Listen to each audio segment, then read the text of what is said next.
우리 몸을 흘러다니는 물은 소금물이다. 그래서 피와 땀, 눈물 모두 짜다. 분비물뿐 아니라 뼈와 살, 혈액에도 소금이 들어있다. 소금은 인체의 구성 성분이면서 조직과 조직, 혈액과 세포, 뇌와 신경을 두루 연결하는 데 필수 성분이다. 논란에 여지없이 살기 위해선 소금이 반드시 필요하다. 소금이 없으면 숨을 쉴 수도, 근육을 움직일 수도 없고, 영양분을 소화시킬 수도, 몸이 음식을 받아들일 수도, 배설을 제대로 할 수도 없다. 호흡도, 체온 조절도 안 되고, 두뇌 활동도 불가하다. 소금은 신경 전달 신호를 보내는 데 사용되고, 소화와 흡수, 배설에도 동원되며, 혈액의 pH를 조절하고 전해질과 항상성 유지에도 꼭 필요하다. 혈액과 체액의 구성 성분이면서 삼투압 작용을 일으켜 피를 흐르도록 만들어준다. 소금이 있어야 우리 몸 가운데 60에서 70%에 해당하는 수분, 혈액과 체액이 제대로 된 역할을 할 수 있다. 피가 제대로 흐르지 않아 순환이 잘 안 되면 영양분과 호르몬도 전달되지 않아서 세포와 기관이 제대로 기능할 수 없다. 그럼 왜 의사들은 소금을 처방하지 않는 걸까? 방식은 다르지만 이미 오래전부터 병원에서는 소금을 쓰고 있다. 사실 소금을 가장 많이 쓰는 곳이 바로 병원이다. 먹어서 보충하는 방식이 아니라 정맥에 직접 주사하는 방법으로 아픈 사람이 병원을 찾을 때 가장 많이 맞는 수액이 바로 생리식염액, 즉 소금물이다. 기초수액은 특별한 약물이 들어있는 것이 아니라 염화나트륨 용액이다. 가장 많이 쓰는 0.9% 생리식염액은 1000ml 중 염화나트륨의 함량이 9g이다. 생리식염 용액에서 생리는 혈액 농도와 같은 삼투압을 짓는다는 의미고, 혈액 중에 녹아있는 여러 물질의 용도와 가장 비슷한 상태로 만들어진다. 용도에 맞춰 포도당이나 아미노산 등 영양분을 첨가해 제조하지만 기본은 염화나트륨 용액이다. 수액을 맞고 난 뒤 기운이 나고 컨디션이 회복되는 것은 수액 안에 있는 특별한 약물 때문이 아니다. 수분과 체액이 보충되고 혈액순환이 고루되어 피가 잘 통하고 기분, 즉 기의 분할이 좋아지기 때문이다. 수액 자체로 어떤 양리작용을 해설하기보다 전해질과 나트륨 농도가 맞아 피가 돌면서 노폐물을 짜내고 독소가 배출되어 생기를 되찾는 것이다. 인체의 근육과 신경, 모든 세포는 전기적 신호로 정보를 생산하고 전달한다. 전해질 이상이 오면 몸속에 미세한 전류가 흐를 수 없어 신경자극 전달이 되지 않는다. 자동차에 연료를 가득 채워도 배터리의 전기적 자극 없이는 움직일 수 없다. 건강에 좋다는 것을 잘 챙겨 먹어도 소금이 빠지면 생체 전기가 부족해져 기운이 없고 극도로 피곤해지고 무기력해진다. 고맙게도 우리 몸은 소금이 부족해지면 다양한 신호를 몸의 주인에게 보내준다. 구토, 어지럼증, 두통, 구역질, 무기력, 신경 이상, 염증, 통증, 가려움증, 저리거나 굳는 증상, 땀 조절과 열 조절 이상, 뇌 활동 이상, 근육 이상, 가스가 차고 더부룩함, 하품, 구취, 고린내와 썩은 내를 비롯해 지독한 냄새 등 다양한 정신적, 육체적 문제가 나타난다. 소금과 물이 많이 부족하면 전해질 이상이 생기면서 생체 전기의 흐름이 끊기는 위험한 상태가 될 수도 있다. 병원에서 응급 환자에게 식염수를 주사하고 수술 도중에도 주입하는 것은 수술 도중 쇼크를 막기 위해서다. 소금이 건강에 해롭다고 하면서 소금물을 가장 많이 쓰는 곳이 바로 병원인 셈이다. 이는 물과 소금이 생명을 영위하는데 얼마나 중요한 역할을 하는지 반증해준다. 황금에 비견되며 월급으로 대신할 만큼 귀한 대접을 받던 소금이 왜 이렇게 괄시를 받는 처지가 되었을까? 짜게 먹으면 고혈압이 과학적으로 증명된 사실처럼 인식되면서 소금은 소리 없는 살인자, 성인병의 근원 같은 억울한 꼬리표를 달게 되었다. 소금이 우리 몸과 삶에서 어떤 일을 하는지 제대로 알기도 전에 무지막지한 오해부터 쌓이게 된 것이다. 맛은 있지만 건강을 위해서는 멀리해야만 하고 심각한 중독을 부른다는 오해까지 사고 있다. 저염식을 할 필요가 없는 사람, 심지어 소금이 정말 필요한 사람까지 못 먹고 있으니 문제가 심각하다. 의료계와 학계뿐 아니라 정부까지 나서서 강력한 저감화 정책을 펴고 있는 것을 보면 명확한 과학적 근거가 있을 거라고 생각들을 하지만 사실은 그렇지가 않다. 과학적이라고 할 만한 명확한 근거가 없는데도 잘못된 믿음이 수십 년을 이어져 오고 있다. 소금 섭취가 고혈압에 끼치는 영향이 크지 않다는 연구, 저염식이 반드시 건강에 좋은 것이 아니며 소금 섭취가 부족했을 때 오히려 더 큰 문제가 발생한다는 논문과 연구 결과도 상당수 존재한다. 또한 기존의 여러 연구 논문을 메타 분석한 연구들 가운데 소금 제한, 저염식 정책은 과학적이지 않을 뿐 아니라 그 근거가 미약하다며 전면 수정해야 한다는 주장도 계속 발표되고 있다. 우리나라 보건당국이 세계보건기구와 미국이 내세운 기준을 근거로 삼아 저염식 정책을 펼치는 동안 미국에서는 한국이나 일본처럼 소금 섭취를 늘려야 한다고 주장하는 목소리도 나오고 있다. 소금 섭취량이 많은 한국과 일본, 프랑스 등이 비만 인구도 적고 심혈관계 질환 발생률이 낮다면서 미국의 저염식 정책을 중단해야 한다고 주장하기도 한다. 미 고혈압 학회 회장이었던 데이비드 맥캐런 박사는 소금 섭취는 뇌가 결정할 문제이지 정책적으로 관여할 일이 아니다라고 일갈했다. 미국의 심혈관 전문의이자 학자 제임스 디니콜란토니오도 더 솔트픽스에서 소금에 대한 잘못된 인식을 바로잡아야 한다고 주장한다. 소금 제한은 과학적 근거에 기반한 것이 아니라고 하면서 그동안 발표된 소금 관련 연구 논문들을 분석하여 다양한 반증 사례를 들고 있다.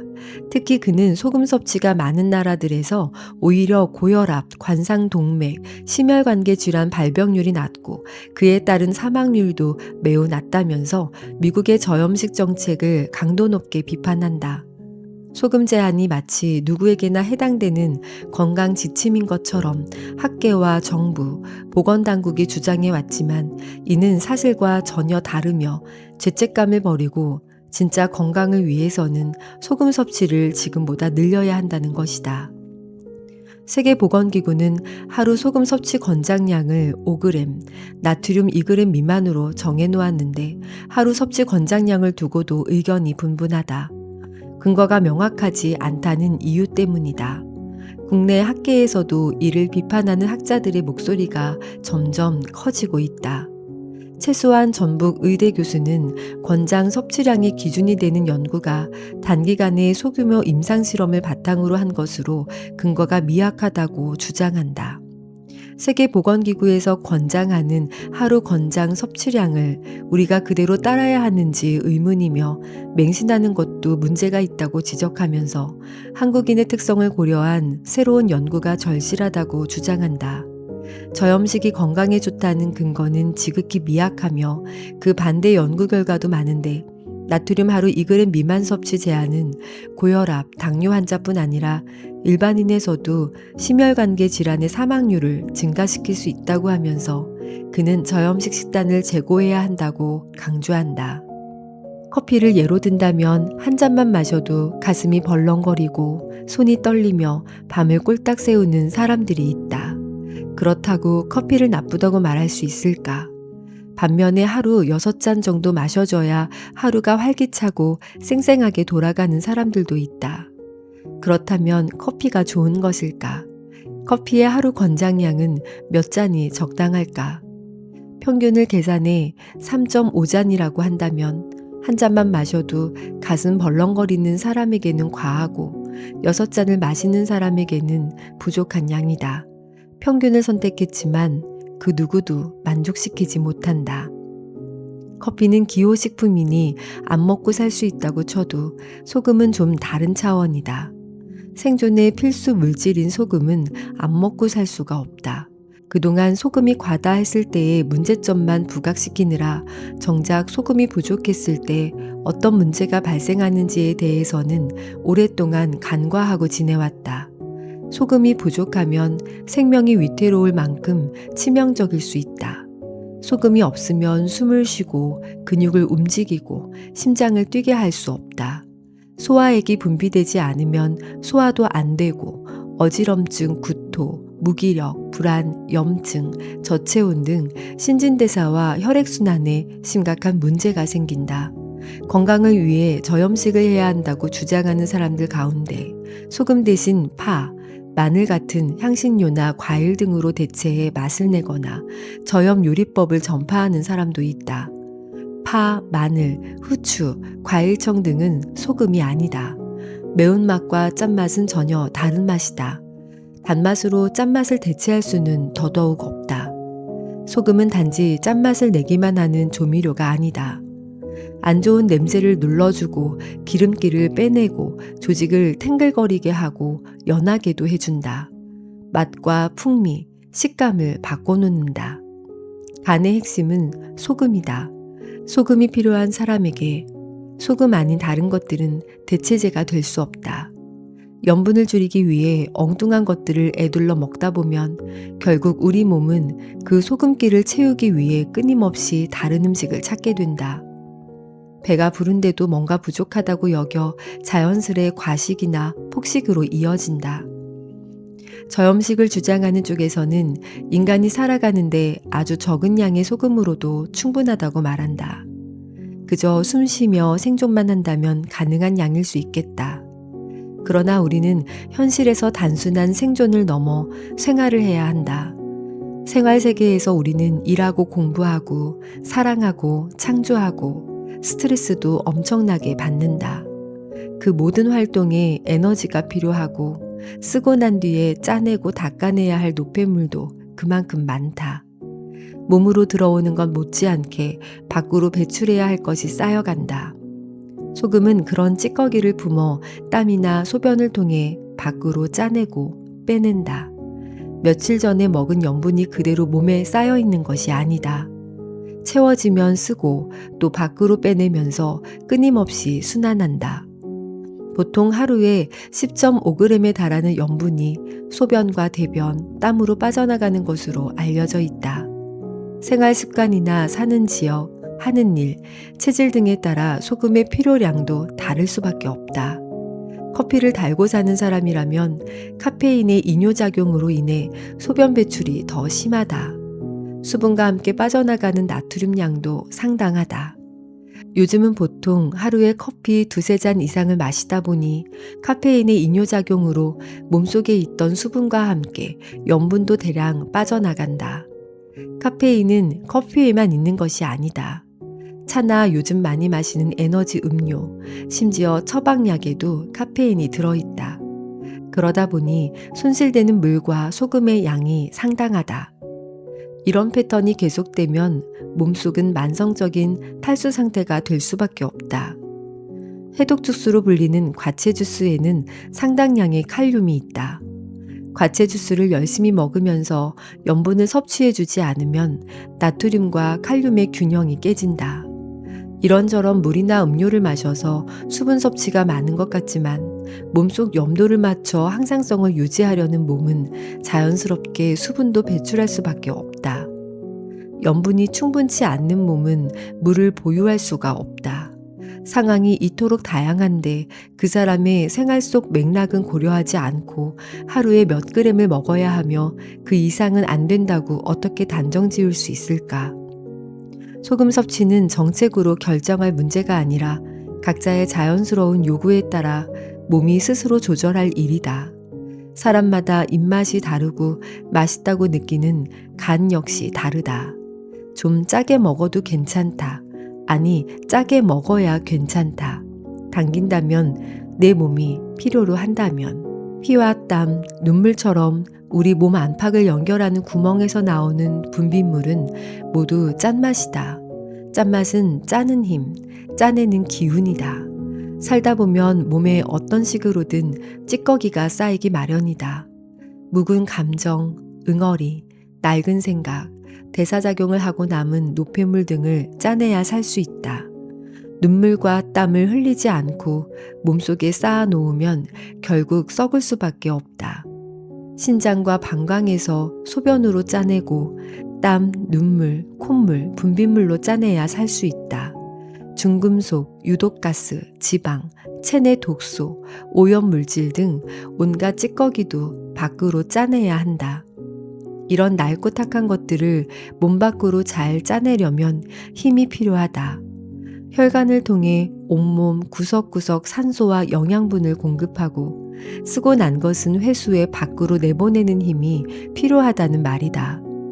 짜낼 수 있는 힘, 짜는 힘은 짠맛이 지닌 힘이다. 몸에 짠맛이 부족하면 짜내는 힘이 약해져 피가 탁해지고 고이고 굳어 생기는 온갖 증상이 몸과 마음으로 나타난다. 짜는 힘은 수축시켜 밀어내는 역할을 한다. 위벽의 수축작용, 장기의 연동운동, 생식기의 운동, 근육의 움직임, 세포와 혈장의 물질 교환에 모두 짜는 힘이 필요하다. 새 물이 끊임없이 솟아 낡은 것을 밀어내며 강물이 흐르듯 묵은 기운을 내보내고 새로워지게 하는 힘. 이는 혈액순환과 신진대사를 가능하게 한다. 음양이 만나 생명을 잉태하게 하고 자궁 속의 양수를 끊임없이 깨끗하게 만들어 10달 동안 태아를 자라게 하는 힘이다. 자궁을 수축시켜 새 생명이 이 세상에 나오도록 하는 힘이다. 또한 새로운 하루를 시작하고 새 봄을 맞이하고 새로운 생을 살게 해주는 힘이다. 짠맛은 짜는 힘, 새로운 판을 다시 짜는 기운으로 낡은 것을 짜서 밖으로 내보내야 새로운 판과 흐름을 짤 수가 있다. 나이 들수록 입맛이 짜진다고 하는데 이는 감각이 둔해져서만은 아니다.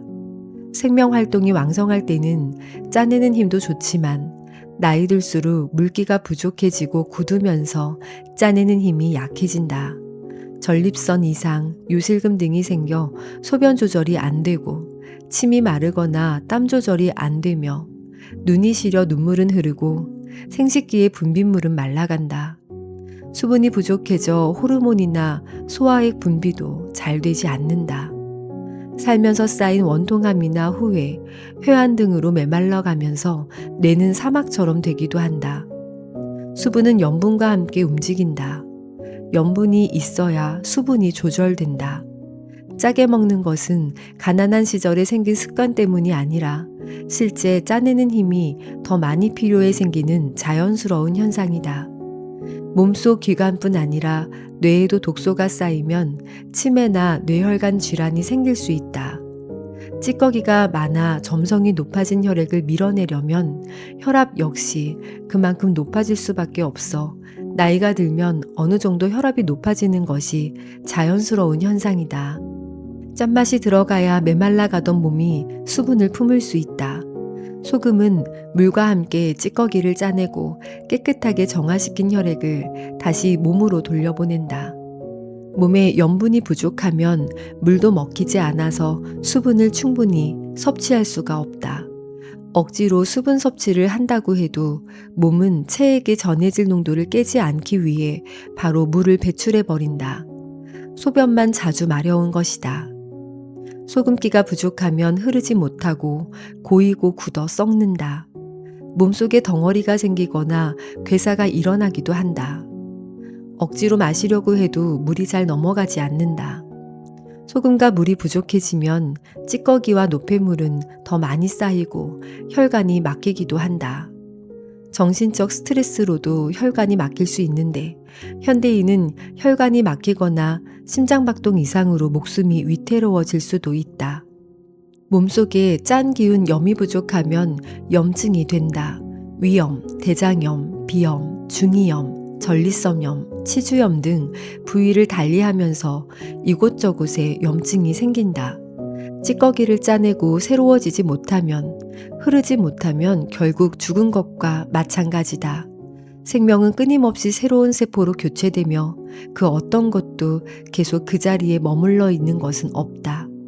분자 입장에서 보면 3개월 전에 나와 지금의 나는 다르다. 세포의 관점으로 보면 1년 전의 나와 전혀 다른 사람일지도 모른다. 끊임없이 흐르면서 새로워지고 생명답게 살려면 물과 소금의 힘이 반드시 필요하다. 이런 힘이 더 많이 필요해지면 입맛도 자연스럽게 짠맛을 찾게 된다. 사람을 살아가게 하는 재료인 음식에도 소금이 꼭 필요하다. 그대로 두면 썩어버릴 생선을 염장하면 오래 두고 먹을 수 있다. 그냥 두면 얼어서 먹지 못하게 될 무와 배추를 염장해 김치와 짠지, 동치미로 만들어 추운 겨울을 난다. 돼지 뒷다리를 염장해 하몽을 만들고 우유를 발효시켜 치즈를 만든다. 그리고 밭에서 나는 단백질인 콩과 바다의 소금이 만나면 된장과 간장이 탄생한다. 소금은 자신을 녹여 모든 음식의 맛과 향, 빛깔을 살려준다. 자신은 녹아 없어지지만 다른 것들을 더 가치 있게 만들어준다. 소금은 물을 품을 수 있게 하고 물을 흐르게 한다. 물과 소금은 몸 구석구석을 돌며 영양분을 공급하고 찌꺼기는 회수하여 밖으로 짜내고 몸을 다시 깨끗하게 만든다. 혈액이 깨끗해지면 맑고 생기 있는 모습으로 외모도 자연스럽게 빛이 난다. 소금이 없으면 신경을 통한 정보 전달이 안 되고 근육의 수축 활동도 일어나지 않는다. 그러다 보니 소금이 부족하면 생각대로 몸이 움직여주지 않는다. 머리는 그러고 싶지 않은데 몸이 굳어 뜻대로 움직일 수가 없다. 뻣뻣해지고 부자연스러워지는 것이다. 소금 기운이 적당해야 육체와 정신이 맑아지고 그 사람 본래의 진면목이 살아난다.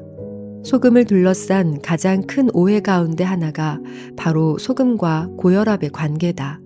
반증하는 연구가 꽤 많이 발표되고 있지만 고혈압 환자는 무조건 저염식을 해야 한다는 것을 상식으로 알고 있는 사람이 대다수다. 최근 소금 섭취량과 혈압 상승의 상관관계가 명확하지 않다는 연구 결과가 많이 발표되고 있다. 사람에 따라 소금 섭취량이 혈압에 영향을 끼치는 부류가 있고 그렇지 않은 부류가 있다는 쪽으로 방향이 바뀌고 있다. 소금 섭취량이 증가하면 혈압이 올라가는 연민 감성과 소금 섭취량이 늘어나도 혈압에는 별다른 변화가 없는 염 저항성의 두 부류가 있는데 그 비율은 거의 반반이다. 명확하게 구분하기가 쉽지 않다. 즉 세상의 절반은 소금을 먹어도 혈압과 아무 관계가 없다는 뜻이다. 소금 섭취가 혈압을 올리는 경우라고 해도 실제 혈압이 상승하는 폭은 그리 크지 않다. 동국대 심장혈관센터 이무용 교수는 소금과 고혈압 관련 논문들을 분석한 결과 나트륨 1g을 섭취하면 수축기 혈압 0.9mm HG가 올라간다고 했다. 소금 3g을 더 먹는다고 해도 혈압은 겨우 1mm HG 오른다. 하루 동안 혈압 수치가 30에서 40mm HG를 오르내리는데 그에 비하면 1mm 수은주는 거의 무의미한 수치라고 할 수도 있다. 소금이 고혈압의 원인이라는 주장에서 문제로 삼는 것은 바로 소금 속의 나트륨이다. 학계에서 나트륨은 인간이 살아가는데 없어서는 안 되는 필수 미네랄로 그 중요성에 대해서는 이견이 없지만 소량만으로도 충분하다고 말한다. 즉 조금만 먹어도 되는데 과하게 섭취해서 문제가 생긴다는 것이다. 다시 말해 나트륨의 삼투압 작용으로 혈관 속 혈액량이 증가하면 심장은 많아진 혈액을 밀어내느라 혈압이 높아진다는 의미다. 이 과정에서 혈관은 압력을 받게 되고 이런 지속적인 압력으로 혈관이 손상되어 염증이 생기거나 딱딱해지고 뇌졸중, 심장질환이 생긴다고 본다. 다량의 혈액을 걸러내야 하므로 신장에 무리를 주게 되어 신부전증 같은 합병증이 생길 수 있다고 경고한다. 결국 소금이나 나트륨이 문제가 아니라 소금이 끌어당긴 물이 문제가 된다는 논리다. 건강을 위해서는 물을 많이 마실수록 좋다는 의학계의 주장과 상반된 이야기다. 혈압 수치가 기준이 되다 보니 혈압을 떨어뜨리기 위해 몸에 있는 수분을 빼는 이뇨 성분의 약물을 써서 혈압을 떨어뜨린다. 그러나 혈액량이 늘어 혈압이 일시적으로 높아지는 것보다 더 심각한 것은 혈액량 부족이다. 혈액량이 부족하면 혈액 공급이 원활하게 이루어지지 않아서 뇌혈관이나 감각기관, 손발 등 말초 혈관이 막힐 수 있다. 나트륨이 혈압을 올린다고 소금 섭취를 줄이게 되면 물도 먹히지 않는다. 여기에다 이뇨 성분이 들어가 있는 혈압약 등을 먹게 되면 몸속의 수분은 더 부족해지고 혈액량은 줄어들 수밖에 없다. 수분 부족으로 혈액의 점성이 높아지고 이 탁해진 혈액을 걸러내려면 신장에 무리가 가고 시간이 지나 필터가 막히면서 신장은 제대로 기능하기가 더 어려워진다. 소금 섭취가 많아지면 물 섭취도 자연스럽게 늘어나는데 이때 일시적으로 혈압이 올라갈 수 있다. 그러나 이런 반응도 사람에 따라 다르다. 평소 수분 섭취는 많지만 염분이 부족했던 사람이라면 소금을 먹어도 생각처럼 물을 많이 마시지 않는다. 반면 수분이 부족했던 사람이 소금을 섭취하면 물 섭취도 늘어나 혈액량이 자연스럽게 늘어난다.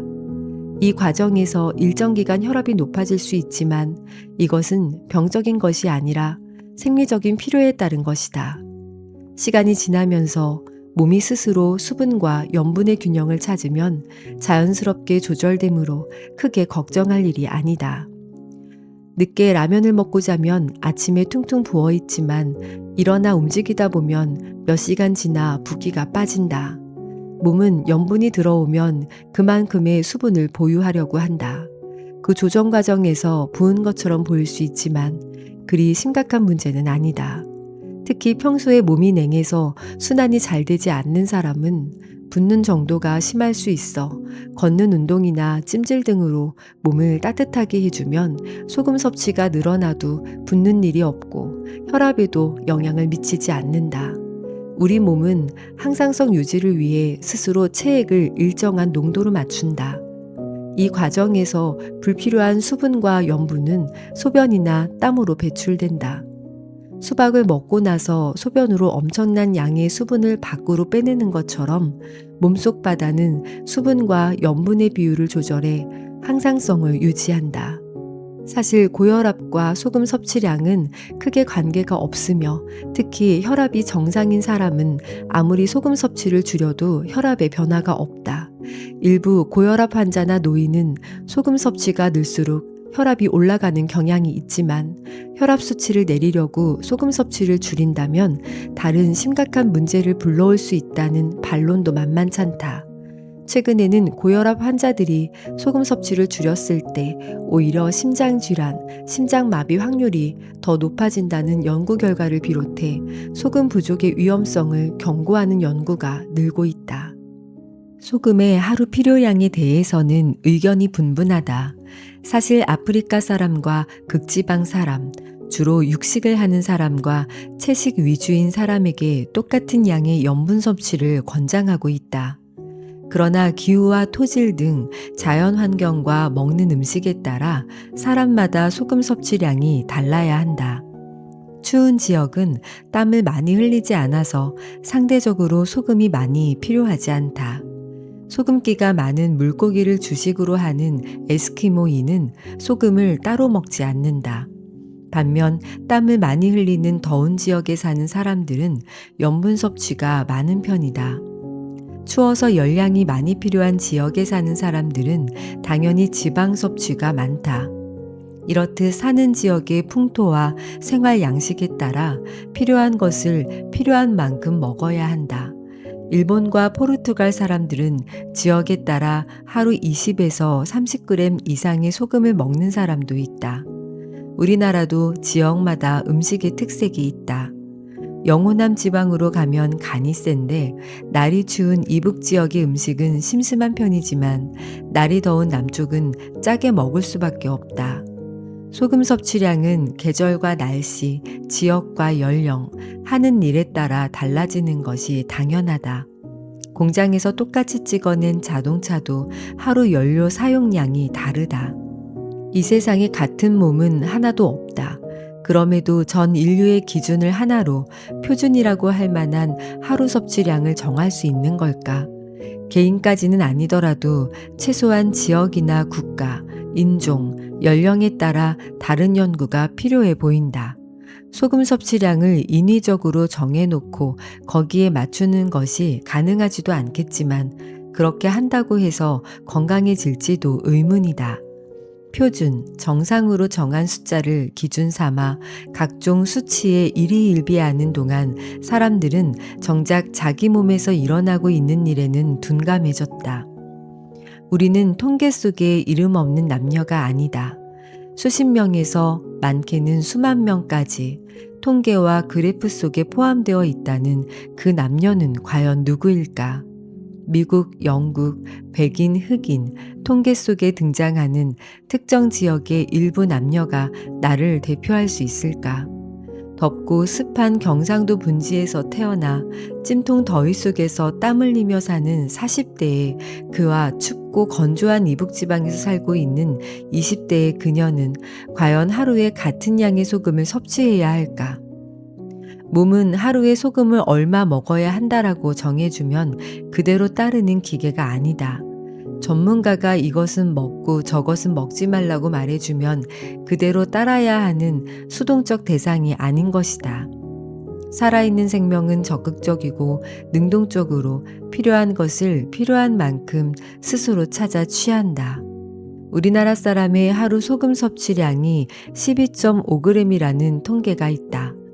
이에 대해 의학계나 영양 전문가들은 권장량보다 지나치게 높다고 하면서 소금 섭취량을 줄여야 한다고 주장한다. 우리나라 사람들이 다른 나라 사람들에 비해 소금을 많이 먹고 있는지도 의문이지만 그렇다고 해도 그것이 과연 문제인지도 생각해 봐야 한다.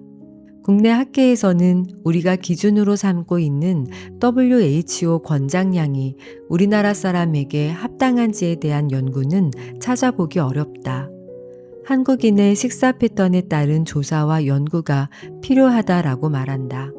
국내 연구진 역시 우리 국민의 나트륨 권장량도 우리 국민의 식사 패턴과 나트륨 요구량에 대한 영양 생리학, 역학적 연구조사가 필요하다라고 지적했다. 나트륨뿐 아니라 다른 영양소에 대한 권장량 역시 다시 살펴볼 필요가 있다고 주장한다. 5g과 12g 수치를 단순 비교하면 우리나라 사람이 소금을 지나치게 많이 먹는 것처럼 보인다. 육식 위주인 서양 사람과 다르게 우리나라 사람의 식단은 아직도 곡식과 채식이 주를 이룬다.